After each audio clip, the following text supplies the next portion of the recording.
Hello friends, હું જ્યોતિ ગજ્જર સુરતથી. આજે હું તમારી સાથે હલ્દીરામમાં મળે એવી સંતરા ફ્લેવરની કોકોનટ બરફી કેવી રીતે બનાવવી એની રેસીપી શેર કરીશ. માર્કેટમાં હમણાં પુષ્કળ પ્રમાણમાં મળતી કિન્નો ઓરેન્જ કે જેને માલ્ટા પણ કહી શકાય, એને લઈને એકદમ સ્વાદિષ્ટ એસેન્સ વાપર્યા વગર બનાવેલી ફ્લેવરફુલ ઓરેન્જ કોકોનટ બરફી ઘરે સરળતાથી બનાવી શકાય, એ પણ બહાર કરતાં ઓછા ખર્ચમાં, ઓછી મહેનતે, ઝટપટ, ઓછા ટાઈમમાં. તો ચાલો આજની આ મજેદાર રેસીપી શરૂ કરીએ. બરફી બનાવવા માટે 2 મીડિયમ સાઇઝની ઓરેન્જ અને 1 કપ ભરીને વજનમાં 100 ગ્રામ સૂકા કોપરાનું બૂરું લીધું. કોપરું એક વાસણમાં કાઢી લઉં છું. બરફીમાં નાખવા માટે 1 કપ ફૂલ ઉપર સુધી ભરીને વજનમાં 150 ગ્રામ મિલ્ક પાવડર લીધો. મિલ્ક પાવડર આ વાસણમાં લઈને એમાં અડધો કપ રૂમ ટેમ્પરેચર પર હોય એવું દૂધ ઉમેરું છું. હવે મિલ્ક પાવડરમાં દૂધ સારી રીતે મિક્સ કરીએ એટલે ઇન્સ્ટન્ટ માવો તૈયાર થઈ જશે. તૈયાર કરેલો ઇન્સ્ટન્ટ માવો હમણાં સાઈડમાં રાખું છું અને આગળના સ્ટેપમાં એક નાની સાઇઝનું મિક્સર જાર લીધું. એમાં 10 નંગ કાજુ લઈને ગ્રાઇન્ડ કરી લઈએ. હવે એ જ મિક્સર જારમાં કોપરાનું બૂરું લઈને બંનેને સાથે ગ્રાઇન્ડ કરી લઈએ એટલે કાજુનો ભૂક્કો એમાં સારી રીતે મિક્સ થઈ જાય. બંનેને સાથે ગ્રાઇન્ડ કરી લીધા એટલે આમાં કોપરાની કોઈક મોટી કણી હોય એ પણ ગ્રાઇન્ડ થઈ ગઈ. હવે એને મિક્સર જારમાંથી ફરી આ જ વાસણમાં કાઢી લઉં છું. બરફીમાં ફ્લેવર માટે ઓરેન્જને નાના કણાવાળી ગ્રેટર ઉપર ઘસીને એનો કેસરી ભાગ એટલે કે જેસ્ટ લઈશું. ઓરેન્જની ઉપરની કેસરી છાલ ગ્રેટર ઉપર ઘસીને આશરે 2 ટીસ્પૂન જેટલું એનું જેસ્ટ લીધું. હવે એને વચ્ચેથી કાપીને અંદરનું જ્યુસ કાઢી લઈએ. બંને ઓરેન્જનું જ્યુસ અડધો કપ થયું. હવે એક ફ્રાયપેન લીધી, એમાં ઓરેન્જનું જ્યુસ લઉં છું.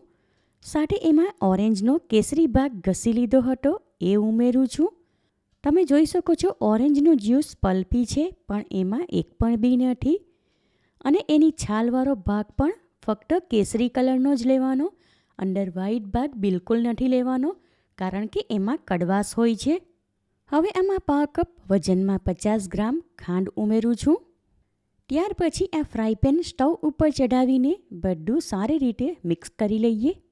Gas flame law to medium તરફ રાખીને ફ્રાયપેનમાં કન્ટિન્યુ હલાવતા રહેવું. થોડીવાર પછી આમાં ખાંડ ઓગળી ગઈ અને ઓરેન્જનું જ્યુસ સારી રીતે ગરમ થઈને ઉકળવા લાગ્યું.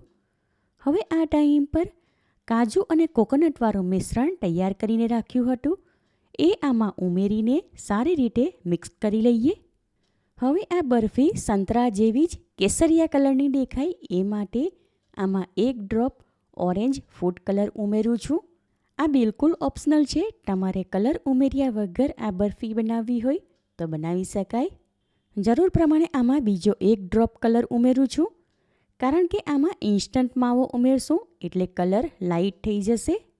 સાથે 1 ટેબલસ્પૂન જેટલું દેશી ઘી ઉમેરીને સારી રીતે મિક્સ કરી લઈએ. ઘી ઉમેર્યા પછી 4 થી 5 મિનિટ માટે આ મિશ્રણ શેકી લીધું એટલે ડ્રાય થઈ ગયું. હવે આ ટાઈમ પર તૈયાર કરીને રાખેલો ઇન્સ્ટન્ટ માવો આમાં ઉમેરીને સારી રીતે મિક્સ કરી લઈએ. હમણાં આ મિશ્રણ તમને ઢીલું દેખાય છે પણ જેમ જેમ શેકાશે તેમ તેમ એ ઘટ્ટ થઈ જશે. ઇન્સ્ટન્ટ માવો ઉમેર્યા પછી 7 થી 8 મિનિટ માટે મિશ્રણ શેકી લીધું એટલે પહેલાં કરતાં ઘટ્ટ થઈ ગયું અને ફ્રાયપેનના તળિયામાં ઘી દેખાવા લાગ્યું. તમે જોઈ શકો છો. ઓરેન્જ ફ્લેવરની બરફી બનાવું છું માટે આમાં વાટેલા એલચીના દાણા ઉમેરવાની જરૂર નથી. હવે ગેસ ફ્લેમ ઓફ કરી દઉં છું કારણ કે આ મિશ્રણ જમાવી શકાય એટલું ઘટ્ટ થઈ ગયું. માટે એને પહેલેથી જ ગ્રીસ કરીને રાખેલા ચોરસ ટીનમાં બટર પેપર લગાવીને રાખ્યું હતું એમાં કાઢી લીધું. બરફીના મિશ્રણને ટીનમાં સરખી રીતે ફેલાવીને ઉપરથી એક સરખું લેવલ કરી લઈએ. હવે 2 ટીસ્પૂન બદામની કતરણ અને 2 ટીસ્પૂન જેટલી પિસ્તાની કતરણ લીધી એ આ બરફીમાં ઉપરથી નાખું છું. છેલ્લે તવેથા વડે બરફીની ઉપર હલકે હાથે પ્રેસ કરું છું એટલે બદામ અને પિસ્તાની કતરણ એની સાથે સારી રીતે ચીપકી જાય. ત્યાર પછી 2 થી 3 કલાક માટે આ ટીન આમને આમ સાઈડમાં રાખું છું એટલે બરફી સારી રીતે જામી જાય. આશરે 4 થી 5 કલાક પછી બરફી સારી રીતે જામી ગઈ માટે એને બટર પેપરની સાથે ટીનમાંથી ઉઠાવીને ચોપિંગ બોર્ડ ઉપર મૂકું છું. સૌથી પહેલાં તો બરફીની સાઈડની કિનારીને કાપીને સરખી કરી લઉં છું. ત્યાર પછી વચ્ચેના ભાગને એક સરખા ચોરસ ટુકડામાં કાપી લઉં છું. એકદમ સોફ્ટ, મોઢામાં મૂકતાની સાથે જ ઓગળી જાય એવી super delicious orange coconut barfi તૈયાર છે.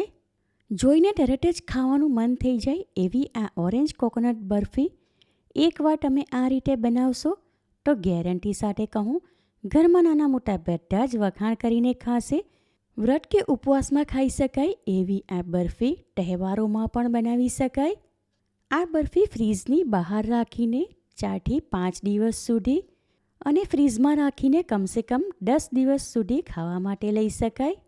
ઘરમાં હોય એ જ સામાન વાપરીને આ બરફી ઓરેન્જના એસેન્સ વગર બનાવી છતાં એકદમ મસ્ત ઓરેન્જ ફ્લેવરની બની. માટે એકવાર આ રેસીપી તમે જરૂરથી ટ્રાય કરો. તમે મારી રેસીપી ક્યાંથી જુઓ છો અને કેવી લાગી એ કમેન્ટ કરીને જણાવો. રેસીપી પસંદ આવી હોય તો વિડીયોને લાઇક કરીને વધારેમાં વધારે શેર કરો. ચેનલ પર નવા હો તો સબસ્ક્રાઇબ કરીને બાજુમાં આપેલા બેલ આઇકન પર ક્લિક કરો એટલે આવનાર દરેક નવી રેસીપીઓની જાણકારી તમને મળતી રહે. ફરી મળીશું એક નવી રેસીપી સાથે. Eat healthy and stay healthy.